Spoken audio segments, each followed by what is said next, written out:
Hi everyone, welcome back to another video from Webtech Tutorial. In today's episode, I'm going to be showing you how to change your Oculus account's password. So let's dive into the video.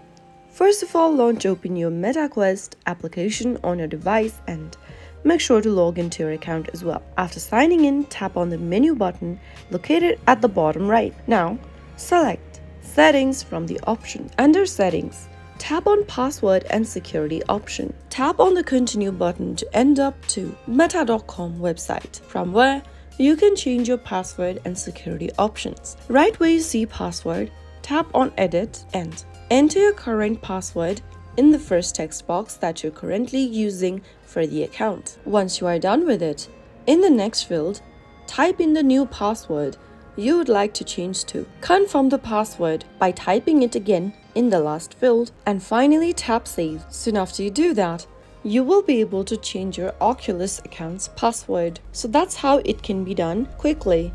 If you found the video to be helpful, go ahead and give us a thumbs up. Don't forget to subscribe to our channel by hitting the subscribe button. Also press on the bell icon so that you'll never miss another upcoming upload from us. I will see you again in the next episode. Goodbye till then.